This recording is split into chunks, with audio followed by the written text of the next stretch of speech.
Hey everybody, Miss Letty Doll here, and this video actually makes me a little sad to make just because there's a lot of nostalgia with it, and that is the end of Avon. My grandmother sold it. She was a very good salesperson and she loved cosmetics. After a car accident that permanently damaged her legs, she was a stay-at-home mom. And she would go door to door selling her cosmetics and even had a sign out in front of the yard. Everybody in the neighborhood knew her as the Avon lady. Fast forward to early 2000s. I myself sold it. I loved it. It let me be my own boss, and I made pretty decent money doing it. It was also great for me because I loved cosmetics and I don't drive. So I had to go places where I could walk to, and I lived in a huge neighborhood, and I would go door to door selling my Avon. However, it wasn't enough to pay the bills, so I had to take a better paying job outside of the house. My short-lived career in Avon was over. It made me feel good though, because I would think back to my grandma and feel even more connected to her. I just made a comment to my husband that I was shocked Avon made it through COVID, and then I came across this news on the internet by accident. Apparently, Avon has announced that it is pulling out of the Puerto Rican and Caribbean markets. According to a report published by the News Journal, the U.S. and Canada-based direct sales brand's decision to exit these markets will be effective August 30th of this year. So then I dug some more and found this. Cash flow from operations was a negative $165 million in the first quarter, minus that. Avon has over $2.1 billion in long-term debt and negative shareholder equity. Yikes. Covenants on the revolver became progressively more restrictive. Avon is completely an international company and has sold its domestic operations to Cerberus Capital Partners. So it's already sold out. Direct selling business models are outdated. All of that is leading to their ultimate demise. Avon has had declining revenue and profits in its international operations for years. This is caused by a drop in actual sales and negative foreign currency adjustments. The company's sales are in local currency, but its long-term debt is in US dollars, which is a very risky business model. Not to mention the bribe. Yes, a bribe. Let's look into this juice a little further. The China unit of Avon Products, Inc.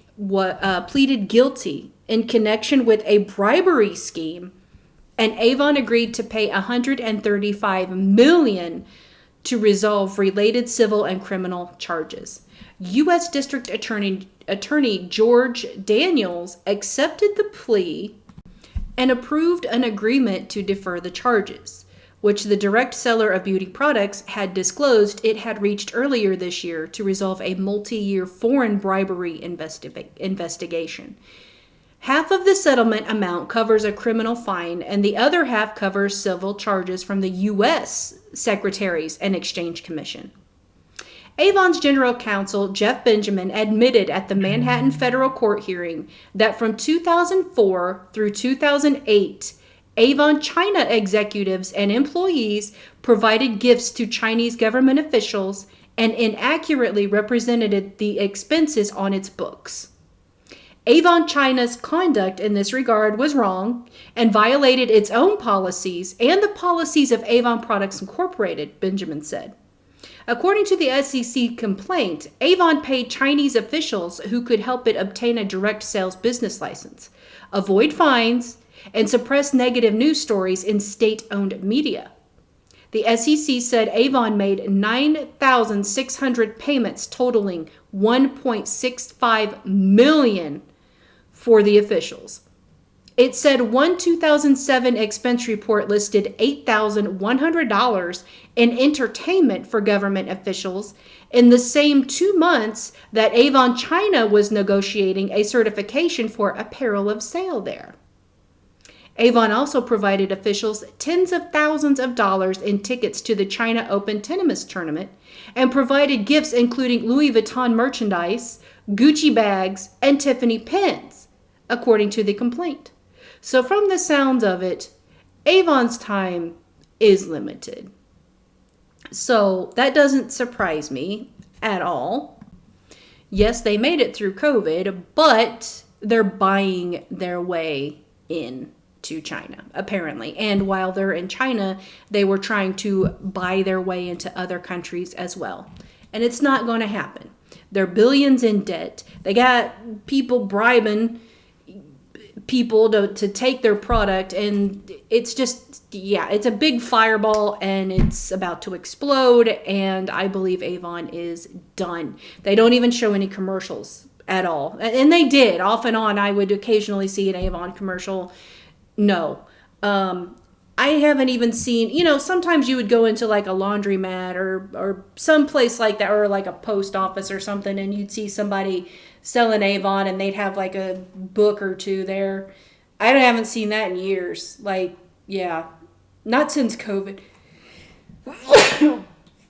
Excuse me, not since COVID, maybe even before that. So, but anyway, so it's very sad that Avon is on its way out, but it's not surprising. If companies like Revlon and CoverGirl are struggling and Makeup Geek completely going out of business, then I'm not surprised Avon is on its way out too. And, pyramid scheme type of things are becoming a thing of the way past. People are onto it. You can't make any real decent money doing it. It's not a thing anymore. It's all going away. So that's going to do it for today's video. Thank you so much for watching. I'm Miss Lottie Doll saying ta-ta.